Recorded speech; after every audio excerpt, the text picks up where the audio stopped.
Hello friends, स्वागत है आपका आपके अपने YouTube channel English at the rate Raj पर। और आपकी सेवा में हाजिर है हमेशा की तरह आपका अपना राजकुमार। तो आइए इस वीडियो में हम स्टार्ट करने वाले हैं पास्ट कंटिन्यूस। काफ़ी टाइम के बाद वीडियो आ रहा है और आई होप कि अब कंटिन्यूटी के साथ आपको वीडियो मिलती रहेगी। और एसएससी सीजीएल या सीएचएसएल या फिर बैंक पीओ के एग्ज़ाम के लिए आप तैयारी कर रहे हैं तो हमारे चैनल पर बने रहिए, चैनल को सब्सक्राइब कर दीजिए और वीडियो को ध्यान से देखिए, क्योंकि आपको वो सारी बातें बताने वाला हूँ जो आपकी जनरल लाइफ से रिलेटेड आप इंग्लिश जब बोलते हैं तब भी यूज़ होंगी। आप कोई भी कॉम्पिटिटिव एग्जाम की तैयारी कर रहे हैं तब भी यूज़ होंगी। आप 9th 10th 11th 12th के स्टूडेंट हैं तब भी आपको ये बातें बहुत ज़्यादा ज़रूरी हैं, क्योंकि आपके एग्जाम में इनसे रिलेटेड क्वेश्चन पूछे जाते हैं। चलो अब बात करते हैं पास्ट कंटिन्यूस टेंस की। और पास्ट कंटिन्यूस टेंस की बात करें तो पास्ट कंटिन्यूस टेंस का जो फॉर्मेशन होता है, सबको सबको पता है कि जब सेंटेंस हम बनाते हैं ना, तो subject plus helping verb plus main verb plus object, इस तरीके से सेंटेंस बनता है। और सेंटेंस तीन तरह का बनाते हैं: interrogative sentences, affirmative sentences and negative sentences. अब बात करूं इंटेरोगेटिव सेंटेंस की, तो हमारा ये जो वॉज वर्ब है, जो हेल्पिंग वर्ब है, जो पास्ट कंटिन्यूअस में यूज होता है, ठीक है। हेल्पिंग वर्ब वॉज वर्ब का यूज होता है, फिर सब्जेक्ट और मेन वर्ब की फॉर्म के साथ, फर्स्ट फॉर्म के साथ आईएनजी का यूज होता है, दैट इज ऑब्जेक्ट लास्ट में आ जाता है। बड़ी सिंपल सी बातें हैं, कोई ज्यादा मुश्किल बातें नहीं है। अब बात करो सब्जेक्ट अफर्मेटिव सेंटेंस की, सब्जेक्ट वॉज वर ये और वर्ब के साथ आईएनजी जोड़ देते हैं, तो मैं जा रहा था, आई वाज गोइंग, इस तरीके सेंटेंस बन जाते हैं। और अगर जो नेगेटिव सेंटेंस है तो जाहिर सी बात है कि हेल्पिंग वर्ब वॉज वर्ब के साथ हम नोट का यूज कर देते हैं और वर्ब के साथ हमारी फर्स्ट फॉर्म के साथ आईएनजी जुड़ता है, मतलब आईएनजी मतलब फिफ्थ फॉर्म ऑफ वर्ब का यूज होता है।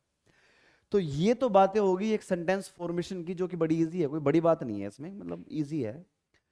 यूजेस, अब यूजेस कहाँ होते हैं, किस तरह की बातें बताने के लिए हम पास्ट कंटिन्यूस टेंस का यूज करते हैं। सपोज दैट आप अपने मामा के घर गए या आप किसी दोस्त के घर गए और आपने दोस्त के घर जाकर देखा, जैसे ही आपने दरवाजे को नॉक किया, अंदर से आवाज आई, भाई मैं आ रहा हूँ, 1 मिनट में आ रहा हूँ, 2 मिनट में आ रहा हूँ।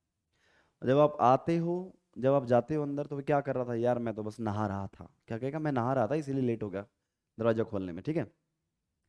इस तरीके से मतलब जो काम आप जब बता रहे हैं किसी बात को और उसके पास्ट में पहले वो काम हो रहा था, ऐसी बात को बताने के लिए हम पास्ट कंटिन्यूस टेंस का यूज करते हैं। सपोज दैट आप रेलवे स्टेशन पर पहुंचते हैं और वहां पर अनाउंसमेंट हो रही थी कि दिल्ली से कुरुक्षेत्र जाने वाली गाड़ी प्लेटफॉर्म नंबर 2 पर आ रही है।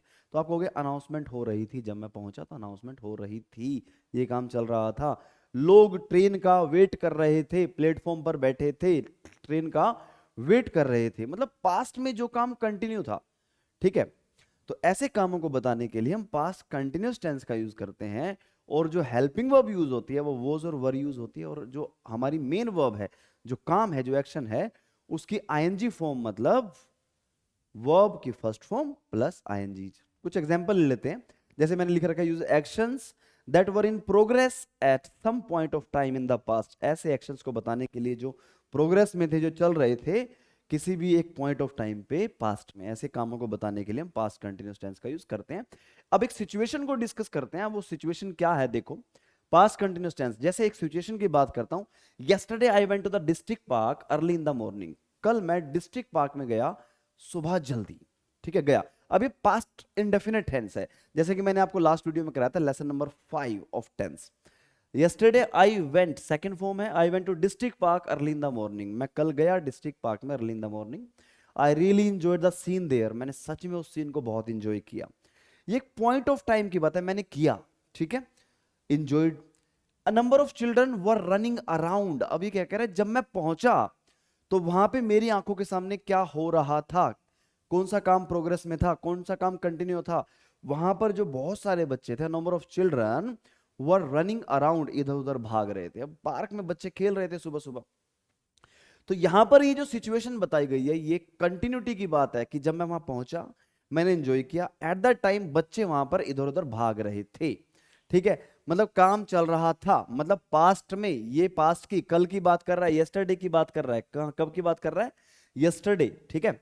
तो पास्ट की बात कर रहा है और पास्ट में जब ये काम, जब ये पार्क में गया तो इसने वहां देखा कि बच्चे घूम रहे थे, मतलब वो काम, बच्चों के घूमने का काम, बच्चों के इधर उधर भागने का काम कंटिन्यूटी में था, प्रोग्रेस में था।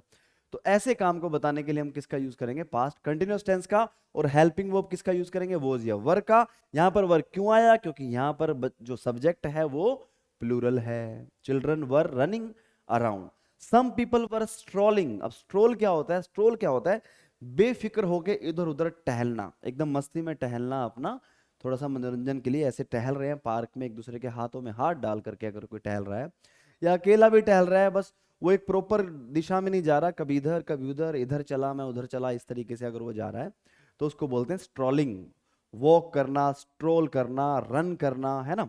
तो ऐसे ही चलने के और भागने के भी अलग अलग टाइप होते हैं, किसी वीडियो में जरूर बताऊंगा आप लोगों को। Were running around, some people were strolling, some were taking exercise. कुछ लोग, अब जब आप पार्क में जाते हैं तो वहां पर कुछ लोग योगा कर रहे होते हैं, कुछ एक्सरसाइज पुशअप कर रहे होते हैं, ठीक है। और आज की डेट में अगर आप दिल्ली के पार्क्स में देखोगे तो वहां पे तरह तरह की मशीन्स लगी होती हैं एक जनरल एक्सरसाइज करने के लिए। तो कुछ लोग उन मशीन्स पर क्या कर रहे थे, एक्सरसाइज कर रहे थे जब मैं वहां पे गया। तो ये भी क्या है, पास्ट कंटिन्यूस है भाई, पास्ट कंटिन्यूस, पास्ट में ये काम चल रहा था। Some were just chatting with one another, कुछ लोग वहां पर एक दूसरे के साथ बैठ के बातें कर रहे थे।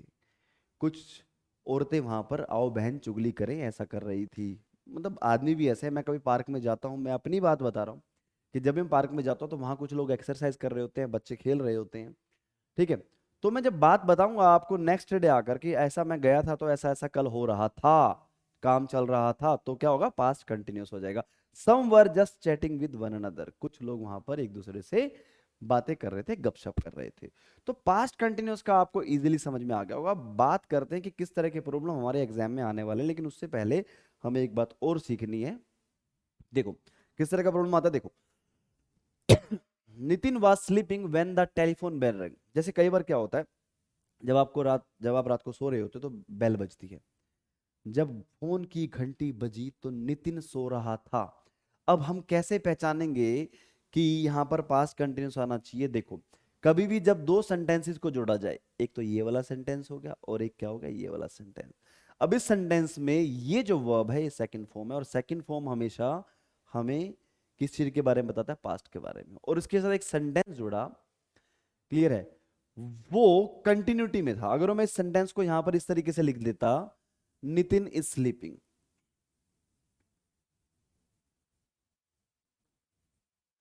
When the telephone bell rang, तो यहां पर ये क्या है, गलत हो जाता, क्योंकि यहां पर हमने क्या है, इस चीज को पास्ट के साथ जोड़ा है। जब घंटी बजी तब नितिन सो रहा है, ऐसा नहीं बोला जाएगा। जब घंटी बजी नितिन सो रहा था मतलब पास्ट कंटिन्यूअस, पास्ट कंटिन्यूअस मतलब वोज वर्ब के साथ हमारा वर्ब जुड़ेगा, क्लियर है। तो इस तरह का एग्जाम में आपको प्रॉब्लम पूछा जाता है, मतलब रेयर पूछा जाता है, क्योंकि बहुत इजी बात है, समझने वाली बात है। लेकिन कई बार क्या होता है, हम बड़ी जल्दी जल्दी में या हम नर्वस होते हैं, और नर्वसनेस में हम इस तरह की छोटी छोटी मगर मोटी बातों को हम भूल जाते हैं, ध्यान नहीं दे पाते, और हम सोचते हैं कि यार पता नहीं क्या प्रॉब्लम है इस सेंटेंस में, कहाँ प्रॉब्लम ढूंढूं, कहाँ एरर ढूंढूं। चलो आगे देखते हैं।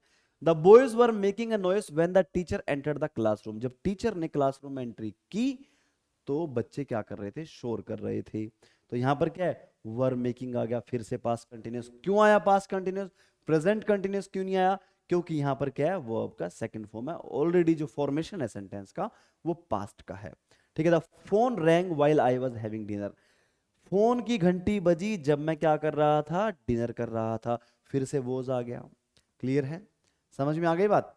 अगला सेंटेंस देखो, when I was walking down the road I saw Bill, जब मैं रोड से जा रहा था तो मैंने किसको देखा, बिल को देखा। वो वाला बिल नहीं, होटल का या बिजली का बिल नहीं, बिल किसी का नाम है यहाँ पर।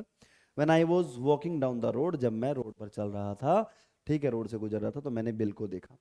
तो यहाँ पर क्या है, यहाँ पर भी पास्ट कंटिन्यूअस है, क्लियर है। तो पास्ट कंटिन्यूअस तभी आएगा जब यहां पर आप पास्ट पास्ट पास्ट मतलब V2 को देखेंगे। जब भी आप इस तरीके से दो सेंटेंसेस को जुड़ा देखते हैं और व्हेन या व्हाइल से, किससे जुड़े हो, व्हेन या व्हाइल से, मोस्टली ऐसा ही होता है। ये दो कंजंक्शन से जब दो सेंटेंसेस जुड़े हों और आप कभी भी देखें और एक सेंटेंस हमारा V2 को लिए हुआ, मतलब एक सेंटेंस में हमारा वर्ब का सेकंड फॉर्म यूज हो रखा है, तो दूसरे सेंटेंस में कभी भी प्रेजेंट कंटिन्यूअस या फ्यूचर कंटिन्यूअस नहीं आएगा, वो पास्ट कंटिन्यूअस में लिखा जाएगा। और पास्ट कंटिन्यूअस में लिखने के लिए हम उसमें हेल्पिंग वर्ब वोज वर्ब का यूज करेंगे, और साथ में वर्ब की फर्स्ट फॉर्म के साथ आईएनजी को जोड़ देंगे, क्लियर है। चलो आगे देखते हैं। While she was coming down from the stairs, जब वो स्टेयर से नीचे उतर रही थी, a glass slipped from her hands, उसके हाथ से एक ग्लास छूट गया। ठीक है, तो यहां पर भी क्या होगा, पास्ट कंटिन्यूअस। क्यों पास्ट कंटिन्यूअस? क्योंकि यहां पर V2 है। आगे देखो, when an old man was walking in the park a dog bit him, जब एक बूढ़ा, कोई बूढ़ा आदमी जब पार्क में वॉक कर रहा था तो एक डॉग ने उसे काटा। यहां पर बिट आ गया। अब बिट आ गया तो फिर यहां पर क्या आएगा, पास्ट, क्योंकि बिट क्या है, बाइट की सेकंड फॉर्म है। क्लियर है? आगे देखो, while the mechanic was repairing the machine, जब मैकेनिक मशीन को रिपेयर कर रहा था, अ हैमर फेल ऑन, अब ये क्या आ गया, second form V2। Second form में तो यहां पर क्या आएगा, हमारा पास्ट कंटिन्यूअस आएगा। क्लियर है? जब भी आप दो सेंटेंसेस को व्हेन और व्हाइल से जुड़ा देखें और उसमें एक पार्ट में वर्ब का सेकंड फॉर्म यूज हो तो दूसरे पार्ट में वॉज या वर्ब के साथ फर्स्ट फॉर्म प्लस आईएनजी आएगा, इज एम आर नहीं आएगा। मोस्टली सेंटेंसेस में इज एम आर को लिख करके प्रॉब्लम दिया जाता है। The policeman caught the thief, policeman ने चोर को पकड़ा, when he was breaking the lock, जब वो लॉक को तोड़ रहा था। फिर से वो आ गया। अगर अब ये ठीक है, अगर इज एम आर होता when he is breaking the lock तो वो गलत हो जाता। ठीक है? क्लियर है? तो बड़ा इजी है, इतना ज्यादा मुश्किल नहीं है। पास्ट कंटिन्यूस से रिलेटेड कभी कोई प्रॉब्लम आती है तो वो इतनी ज्यादा मुश्किल नहीं होती है, बड़ी आसान होती है। when we often use the past progressive together with simple past, mostly हम often, प्राय, अक्सर हम यूज करते हैं पास्ट कंटिन्यूस को सिंपल पास्ट के साथ। ठीक है? The past progressive refer to, progressive का मतलब यहां पर क्या है, कंटिन्यूस है। पास्ट कंटिन्यूस भी बोल सकते हो, पास्ट प्रोग्रेसिव भी बोल सकते हो। The past progressive refers to a longer background action और सिचुएशन, ये एक लंबी सिचुएशन को बताता है कि काम चल रहा था, पता नहीं कब स्टार्ट होगा और पता नहीं कब तक चल रहा था, लेकिन जब मैंने उस बात को देखा तो वो चल रहा था। The simple past refer to a shorter action or event that happened in the middle of that longer action, जब एक काम चल रहा था उसको हम पास्ट कंटिन्यूस में बोलेंगे, उसके बीच में कोई काम हो गया और खत्म हो गया, कंप्लीट हो गया, तो उसको पास्ट इंडेफिनिट में बोला जाएगा। और दैट इंटरप्टेड इट, जो इसको इसके बीच में हो जाता है, ये इसके बीच में इंटरप्ट करता है। बड़ी सिंपल सी बात है। चलो ये तो एक बड़ी लंबी चौड़ी बात बता दी मैंने, लेकिन मैंने आपको जो पहले सेंटेंसेस समझाए हैं, एग्जाम्पल दिए हैं, उन पे ध्यान देना। अगर आपने इनको कुछ में लिख लिया है तो रिवाइज करते रहना। क्लियर है? इससे ज्यादा कुछ नहीं है आपके सिंपल पास्ट में, पास्ट प्रोग्रेसिव टेंस में या पास्ट कंटिन्यूस टेंस में प्रॉब्लम आती है तो मैंने बता दिया किस तरह की आती है, किस तरह के सेंटेंस पूछे जाते हैं। इसी के साथ आपसे इजाजत चाहता हूँ और आपको वीडियोस कंटिन्यूटी में मिलती रहेगी। Really I am very sorry, some due to some family problems I could not just upload the videos for last some days. Okay, take care, bye bye, हर हर महादेव।